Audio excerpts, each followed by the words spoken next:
بسم اللہ الرحمن الرحیم۔ دوستو، آج کی اس ویڈیو میں ہم سنتے ہیں ایک ناقابل یقین کہانی جو انسانی عقل اور سوچ سے ماورا ہے۔ نیم کے پیڑ تلے مسجد کے کچے صحن میں بیٹھے ہوئے بچے آواز بلند اپنا سبق دہرا رہے تھے۔ مولوی صاحب حسب معمول اونگ رہے تھے، مگر اتنے بھی نہیں کہ کہیں کوئی شاگرد زیر زبر یا پیش کی غلطی کرے اور وہ اسے چھڑی سے مار کر درست نہ کر دیں۔ سبھی شاگردوں کے مختلف سبق پڑھنے کے شور میں اچانک گمبھیر سی آواز پر مولوی جی ہڑبڑا کر اٹھ گئے۔ میاں جی السلام علیکم۔ انہوں نے اسے گھور کر دیکھا اور چند ثانیے تک ساکت و جامد کھڑے رہے۔ بچوں کی آوازوں کا انہیں اتنا تجربہ ہو چکا تھا کہ آوازوں کے اس شور میں وہ ہر شاگرد کی آواز الگ پہچان لیتے تھے، جبھی تو وہ اس اجنبی سی گرجدار آواز پر سوتے سے جاگ پڑے اور بمشکل تمام بول سکے۔ وعلیکم السلام۔ ان کے سامنے ایک موہنی سی صورت والا 7 یا 8 سال کا لڑکا سر جھکائے کھڑا تھا اور اندر آ جانے کی اجازت کا طلبگار تھا۔ سر سے لے کر پاؤں تک سفید شلوار قمیض میں ملبوس اس ننھے اجنبی کو وہ انکار نہ کر سکے۔ آ جاؤ میاں، اندر آ جاؤ۔ اکیلے آئے ہو کیا؟ کوئی اماں ابا نہیں آئے تمہارے ساتھ؟ یہ سنتے ہی لڑکا سب بچوں کو پھلانگتا ہوا ممبر مسجد کے قریب آ کر ہاتھ باندھ کر کھڑا ہو گیا۔ اس کی نظریں بدستور جھکی ہوئی تھیں۔ اس نے مولوی صاحب کے سوالات کا کوئی جواب نہ دیا۔ شاید وہ مولوی صاحب کے اگلے سوالوں کا منتظر تھا۔ مولوی صاحب کو خود ہی پوچھنا پڑا، کیوں میاں، کون ہو تم اور کہاں سے آئے ہو، یا کچھ پڑھنا چاہتے ہو؟ جی مولوی صاحب، آپ مجھے اپنی شاگردی میں لے لیجئے۔ مولوی صاحب جو اس کے معصوم سراپے میں کھو سے گئے تھے، اس کی گرجدار آواز اور بات چیت پر ایک بار پھر ہڑبڑا گئے اور فوری حامی بھرنے کے بجائے اسے گھورتے ہوئے بولے، کیا تمہارا تعلق اسی گاؤں سے ہے؟ یہاں تو لوگ پنجابی بھی ٹھیک سے نہیں بولتے اور تم ہو کہ اردو بول رہے ہو۔ لڑکا ذرا نہ گھبرایا اور تڑ سے بولا، وہ مولوی صاحب، دراصل میں اس سامنے والے جنگل کے پیچھے واقع گاؤں سے آیا ہوں جہاں ندی بہتی ہے۔ آپ کو تو پتہ ہی ہے، پچھلے ماہ موسلا دھار بارشوں کی وجہ سے وہاں سے سیلاب آ گیا تھا اور اس سے بہت سارے درخت بھی اکھڑ گئے تھے، گھر بھی بہہ گئے تھے، ہمارا گھر بھی اسی میں ڈوب گیا تھا۔ اسی طرح میں اپنے والدین سے بچھڑ گیا اور اب میں چاہتا ہوں کہ آپ کے پاس رہوں، کیونکہ اس گاؤں کے تمام بچے آپ سے فیض یاب ہوتے ہیں۔ میں آپ کے ساتھ رہنا چاہتا ہوں، اسی نیم کے درخت تلے۔ اس کی بڑی گھنی اور ٹھنڈی چھاؤں ہے، میں یہیں رہا کروں گا۔ مولوی صاحب نے جب اس کی گفتگو سنی تو حیرت سے بولے، لڑکے، تمہاری عمر کیا ہے؟ قد کاٹ سے تو تم 7-8 سال کے لگتے ہو، مگر گفتگو تو بڑوں جیسی کرتے ہو۔ میں جی پورے 13 سال کا ہوں، بیماری کی وجہ سے میرا قد چھوٹا رہ گیا ہے۔ وہ بڑے اعتماد سے بولا۔ اس کی یہ بات سن کر تمام بچے کھلکھلا کر ہنسنے لگے۔ مولوی جی نے وہیں بیٹھے بیٹھے 1-2 کو چھڑی ٹکا دی اور پھر لڑکے سے مخاطب ہوئے، اچھا پتر، تم آج سے خود کو ہماری شاگردی میں سمجھو، اور ہاں میاں، نام کیا ہے تمہارا؟ جی میرا نام معراج الدین ولد سراج الدین ہے۔ اس کی اردو پر دیہاتی بچے ایک بار پھر ہی کرنے لگے۔ اب کی بار مولوی جی بھی ہنس پڑے۔ سب بچوں کو چھٹی دے دی اور کہا کہ اگر کہیں کوئی اچھا سا سالن مل جائے تو اسے الگ کٹورے میں ڈال لینا میرے واسطے، دال ساگ تو ہمیں ہضم نہیں ہوتے۔ نیا لڑکا یہ بات سن رہا تھا، اس لیے جلدی سے بولا، میاں جی آج میں لاؤں کھانا آپ کے لیے، میری بہن اس سے اگلے گاؤں میں رہتی ہے اور بڑا اچھا کھانا بناتی ہے۔ ملا جی کے منہ میں تو پانی بھر آیا، پھر بھی دکھاوا کرتے ہوئے بولے، تم کہاں اتنی رات کو اگلے گاؤں میں جاؤ گے؟ آج ویسے بھی چودھری جی کے ہاں سے اچھا کھانا آ جائے گا، جمعرات ہے نا، جاؤ اب خلیفہ سے کہہ دینا کہ مجھے مولوی جی نے بھیجا ہے، وہ تم کو تمہارے سونے اور پڑھنے کی جگہ دکھا دے گا۔ اس نئے بچے کو ایک کچے مگر بڑے سے حجرے میں جہاں باقی سارے طلباء رہتے تھے پہنچا دیا گیا اور وہ سب کے ساتھ کھجور کی چٹائی پر سو گیا۔ اس طرح معراج الدین ولد سراج الدین مولوی صاحب کا باقاعدہ شاگرد بن گیا۔ اس کا حافظہ تو بلاں کا تھا، اس نے 1 ہفتے میں ہی نورانی قاعدہ ختم کر لیا اور صرف 3 ماہ میں پورا قرآن پاک ختم کر دیا، اور اب تو وہ اسے حفظ بھی کرنے لگا تھا۔ مولوی صاحب تو بس حیران تھے کہ آج تک ہزاروں شاگردوں کو پڑھا چکے تھے، مگر ایسا حافظہ، ایسی روحانی اور خوش الحانی کبھی دیکھنے سننے میں نہیں آئی تھی۔ جب بھی اس کا سبق سنتے تو کچھ ہڑبڑا سے جاتے کہ یہ لڑکا انسان بھی ہے یا کوئی اور ماورائی مخلوق۔ وہ ایسا سوچتے ضرور تھے، مگر اپنا یہ خیال ظاہر کبھی ہونے نہ دیا تھا کہ اتنا اچھا بچہ ہے، کہیں بد دل ہو کر بھاگ نہ جائے۔ وہ بچہ تو اب حافظ قرآن بھی بن چکا تھا، مگر مولوی صاحب کو اب اس سے پیار سا ہو گیا تھا، اس لیے اسے اپنا بیٹا بنا لیا۔ مولوی صاحب نے عمر بھر شادی نہ کی تھی، بس درس و تدریس ہی ان کی زندگی کا حاصل رہا۔ ایک رات مولوی جی جب کسی کا نکاح پڑھوا کر لوٹے تو زیادہ کھانا کھانے کی وجہ سے پیٹ میں تکلیف سی محسوس ہوئی۔ بد ہضمی کی وجہ سے وہ صرف ہینگ کوٹ کر پھانک لیتے تھے اور پھر تھوڑی دیر بعد بھلے چنگے ہو جاتے تھے، مگر آج وہ ہینگ بھی ختم ہو چکی تھی اور دوبارہ منگوانے کا موقع ہی نہ مل سکا۔ سارے لڑکے سو چکے تھے، مگر معراج الدین معمول کے مطابق جاگ رہا تھا اور عبادت الہی میں مشغول تھا۔ مولوی صاحب درد سے کرا رہے تھے، ارے کوئی ہے جو مجھے کہیں سے ذرا سی ہینگ لا دے، کوئی سنتا ہی نہیں، ہائے ہائے میرے اللہ۔ سراج الدین نے سوچا استاد صاحب تو تکلیف میں ہیں، اور اگر ان کی بر وقت مدد نہ کی تو شاید اللہ تعالیٰ میری عبادت ہی نہ قبول فرمائے۔ ادھر سارے شاگرد مسلطن سو رہے تھے، اتنی رات گئے، کون اپنی نیند خراب کرے، اتنی ٹھنڈ ہے، مگر معراج الدین ہمیشہ کی طرح خدمت کے لیے تیار ہے۔ جائے نماز لپیٹ کر طاق میں دری رکھ کر مولوی صاحب کے پاس جا کر سر پر کھڑا ہو گیا۔ میں لا دوں آپ کو ہینگ، مجھے پتہ ہے کہاں سے ملتی ہے، تم کیسے جاؤ گے، اتنے ذرا سے تو ہو تم، کیا تمہیں اندھیرے میں ڈر نہیں لگتا، رات اتنی ہے، سردی بھی ہے۔ نہیں جی، میں تو اپنے سارے کام جب چاہوں کر لیتا ہوں اور مجھے اندھیرے سے ڈر نہیں لگتا۔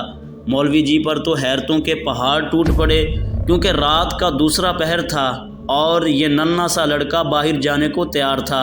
اچھا اگر تم بضد ہی ہو تو پھر دور نہ جانا، یہ نکر والے بنڈے سے ذرا سی ہینگ مانگ لاؤ، کہہ دیجئے کہ مولانا جی منگوا رہے ہیں۔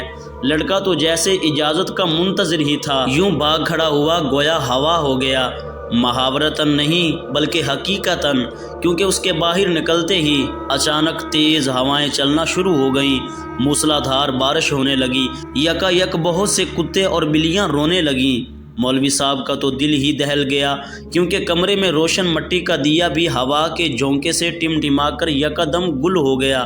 مولوی صاحب کے حجرے کے تو در و بام لرز اٹھے۔ مولوی جی حیران تھے کہ تاروں بری پرسکون رات میں طوفان کہاں سے آ گیا۔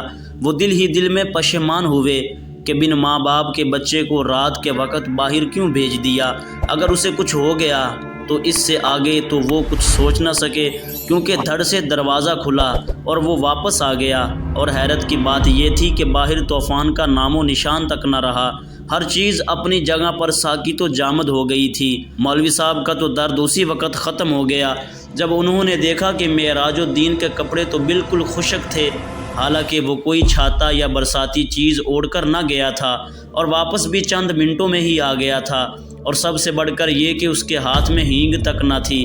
کیوں بیٹا لے آئے ہینگ؟ مولوی جی نے اپنی حیرت چھپاتے ہوئے پوچھا۔ جی میاں جی لے آیا ہوں، تو پھر دیتے کیوں نہیں؟ لاؤ ادھر پکڑاؤ، کھڑے میرا منہ کیوں دیکھ رہے ہو؟ وہ جی باہر صحن میں لا کر رکھ دی ہے، آپ میرے ساتھ چل کر دیکھ لیں اور جتنی چاہیے لے لیں۔ مولوی صاحب کو تو غصہ آ گیا، اب میں باہر جا کر صحن سے خود ہینگ کی گٹھی اٹھا کر لاؤں؟ جب اس دکاندار کے گھر سے لے آئے ہو تو میرے ہاتھ میں پکڑانے میں کیا قباحت ہے؟ ارے آپ آئیں تو صحیح۔ مولوی صاحب وہ انہیں بازو سے پکڑ کر صحن میں لے گیا۔ مولانا صاحب کی تو آنکھیں پھٹی کی پھٹی رہ گئیں۔ صحن ہینگ کی بوریوں سے بھرا پڑا تھا، شاید منوں کے حساب سے ہینگ لا کر استاد کی خدمت میں حاضر کر دی گئی تھی۔ انہوں نے ایک نظر ہینگ کے انبار کو دیکھا اور پھر معراج الدین کے چہرے کی جانب۔ اس کا سر حسب معمول استاد صاحب کے سامنے جھکا ہوا تھا۔ ادھر آؤ اور ذرا میری طرف آنکھ اٹھا کر دیکھو۔ انہیں پہلی بار اتنے باسعادت شاگرد پر غصہ آ رہا تھا۔ ان کے پیٹ کا درد تو رفو چکر ہو چکا تھا۔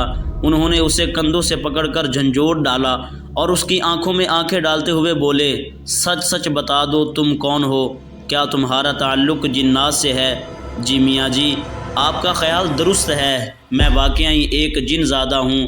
اس کا سر استاد کے قدموں پر تھا، زارو قطار رو رہا تھا اور برابر معافی کی درخواست کر رہا تھا۔ مولوی صاحب نے پیار سے اس کا سر اپنے قدموں سے ہٹایا اور اسے گلے سے لگا لیا۔ جب اسے کچھ سکون ہوا تو اس نے بتایا، اسی نیم کے پیڑ پر جس کے نیچے سارے بچے بیٹھ کر قرآن پاک پڑھتے ہیں، میرا بسیرا ہے۔ میں روزانہ قرآن پاک کی تلاوت سنا کرتا تھا، تب میرا بھی دل چاہا کہ آپ کی شاگردی میں آؤں۔ مولوی صاحب جو بغور اس کی بات سن رہے تھے، یکا یک جیسے ہوش میں آ گئے۔ اچھا، تو اب تمہارا مقصد پورا ہو چکا ہے نا؟ تم قرآن پاک کے حافظ بن چکے ہو۔ بے شک تم نے آج تک مجھے کوئی شکایت کا موقع نہیں دیا، مگر مجھے خدشہ ہے کہ اگر کسی دن تمہیں کسی بات پر غصہ آ گیا اور انجانے میں تم نے اپنی طاقت کا مظاہرہ کر دیا تو تب کیا ہوگا؟ بہتر ہے کہ اب تم چھٹی کرو اور اپنی دنیا میں لوٹ جاؤ، کبھی نہ آنے کے لیے۔ اور اگر تم نے میری بات نہ مانی تو میں تمہیں بوتل میں بند کر کے زمین میں گاڑ دوں گا، سمجھے تم؟ مولانا جی کی ڈانٹ سن کر تو وہ باقاعدہ ہچکیاں لے کر رونے لگا اور بولا کہ جس استاد صاحب نے اسے علم سکھایا وہ ان کی جی بھر کر خدمت بھی نہ کر سکے گا، اس بات کے لیے وہ زندگی بھر شرمسار رہے گا۔ مولوی صاحب نے اسے تسلی دی اور کہا کہ انہوں نے اپنا حق اس پر معاف کیا، اس لیے اب وہ سیدھا اپنی دنیا میں لوٹ جائے۔ معراج الدین مولوی صاحب کو اللہ حافظ کہہ کر کسی ننھے سے بچے کی طرح دروازہ کھول کر کوٹھڑی سے باہر چلا گیا۔ مولوی صاحب کو اس کی آنسو بھری آنکھیں رات بھر رلاتی رہیں۔ مولوی صاحب کی ہدایت پر ہمیشہ کے لیے لوٹ جانے سے پہلے اس نے ہینگ بھی واپس گودام میں پہنچا دی۔ اس قصے کو ایک لمبا عرصہ گزر گیا اور مولوی جی سمیت سب لوگ اسے بھول بھال گئے، کیونکہ وہ جن زادہ دوبارہ کبھی لوٹ کر نہ آیا۔ مولوی صاحب تعویذ داغے کے بھی ماہر تھے۔ اکثر گاؤں کی نوجوان لڑکیوں پر جب کبھی ہسٹیریا کا دورہ وغیرہ پڑتا اور ماں باپ اسے جن بھوت وغیرہ کی کارستانی سمجھتے تو وہ مولانا جی کے پاس رجوع کرتے اور وہ پھر بھلی چنگی ہو جایا کرتی۔ اس شام بھی ایک ایسی ہی لڑکی کو ان کے پاس لایا گیا۔ وہ بن جل کے مچھلی کی طرح تڑپ رہی تھی اور بار بار سر پٹک رہی تھی۔ اس کی آنکھیں انگاروں کی طرح سرخ ہو رہی تھی، بال بکھر گئے تھے، انہیں عام لڑکیوں سے مختلف نظر آئی۔ انہوں نے اس پر کچھ پڑھ کر پھونکا اور اپنا عمل جاری رکھا۔ مولوی صاحب کچھ دیر تک پڑھتے رہے اور پھر وہ یکا یک چیخ پڑے، معراج الدین تم تو اپنی دنیا میں واپس نہیں گئے؟ کیا تم نے اپنا وعدہ بھلا دیا اور یہ بھی بھول گئے کہ استاد کی نافرمانی کتنا بڑا گناہ ہے؟ تم مسلمان جن ہو، عبادت گزار ہو، پھر تم اس لڑکی کے اوپر کیوں قابض ہو گئے؟ اب تو میں یقیناً تمہیں اس کی سخت سزا دوں گا۔ تم اس لڑکی کو فوراً چھوڑ دو اور ابھی میں تمہارا علاج کرتا ہوں۔ میرا خیال ہے مجھے تمہیں بوتل میں بند کرنا ہی پڑے گا۔ نہیں میاں جی، ایسا نہ کرنا، آپ کو اللہ کا واسطہ، میں وعدہ کرتا ہوں کہ اب آپ کی اس دنیا میں کبھی لوٹ کر نہیں آؤں گا، مگر صرف ایک بار، آخری بار مجھے اپنی دنیا میں لوٹ جانے سے پہلے آپ کی قدم بوسی کرنا ہے، آپ کا آخری دیدار کرنا چاہتا تھا۔ میں ہرگز ایسی حرکت نہ کرتا اگر میں اپنی اس سے پہلے والی کوشش میں کامیاب ہو جاتا۔ شاید آپ کو معلوم ہوگا کہ گاؤں کے ذمہ دار کی ٹھیک اسی رات کسی نے چارپائی الٹ دی تھی جب میں نے آپ کو اللہ حافظ کہا تھا۔ میرا پروگرام یہ تھا کہ یوں اس بندے کے علاج کے لیے آپ کو بلایا جائے گا اور میں اپنے محترم استاد کا دیدار ایک بار پھر کر سکوں گا، مگر مجھے ناکامی کا منہ دیکھنا پڑا، کیونکہ مجھے بھاگنے کے لیے انہوں نے کسی جادوگر کو بلا لیا۔ اس نے مجھے سخت تکلیف اور اذیت پہنچائی، کیونکہ اس نے مجھے واقعی ایک بوتل میں بند کر کے کھیت میں دبا دیا تھا۔ وہ تو میری لگن سچی تھی کہ زمین پر ٹریکٹر پھرا اور اب پورے 10 سال بعد مجھے رہائی ملی، تو میں نے سوچا کہ استاد کے دیدار کے شوق میں نے بڑی کڑی سزا پائی ہے، اب تو میں ضرور آپ کی زیارت کر کے رہوں گا، چاہے ایک بار پھر مجھے اس کے عوض کیوں نہ بوتل کے اندر جانا پڑے۔ بے حد افسوس ہے کہ مجھے یہ طریقہ اختیار کرنا پڑا، مگر آج میری خواہش تو پوری ہو گئی۔ اب آپ مجھے بس آخری بار اپنی قدم بوسی کا موقع دیں۔ میں اپنے استاد کے قدموں کی خاک پلکوں پر لگانا چاہتا ہوں، آپ کے گلے لگنا چاہتا ہوں۔ مولوی صاحب نے اسے لڑکی کو چھوڑ دینے کا حکم دیا، اسے گلے سے لگا کر خوب پیار کیا اور دروازہ کھول دیا۔ لڑکی یکدم ہوش میں آ گئی، مگر مولوی صاحب کی آنکھیں نم ہو گئی یہ دیکھ کر کہ وہ ننھا جن زادہ چھوٹے چھوٹے قدم اٹھاتا ہوا باہر چلا گیا۔ اپنے استاد صاحب کی ہدایت پر عمل کرتے ہوئے وہ باد صبا کے نرم جھونکے کی طرح دھواں دھواں ہو کر فضاؤں میں تحلیل ہو گیا۔ نہ کوئی ہوا چلی، نہ کوئی طوفان آیا، مگر جب مولانا صاحب واپس مسجد لوٹے تو نیم کا برسوں پرانا درخت جڑ سے اکھڑ کر زمین پر گرا ہوا تھا اور اس کی شاخیں مولانا صاحب کی قدم بوسی کر رہی تھیں۔ مولوی صاحب کو ثبوت مل چکا تھا کہ اب ان کا ننھا جنزادہ حافظ شاگرد ہمیشہ کے لیے اپنی دنیا میں واپس چلا گیا۔ دوستو، امید ہے آپ کو کہانی پسند آئی ہوگی۔ اگر آپ کو کہانی پسند آئی ہو تو ویڈیو کو لائک کیجئے، چینل کو سبسکرائب کیجئے اور اپنے دوستوں کے ساتھ شیئر ضرور کیجئے۔ شکریہ۔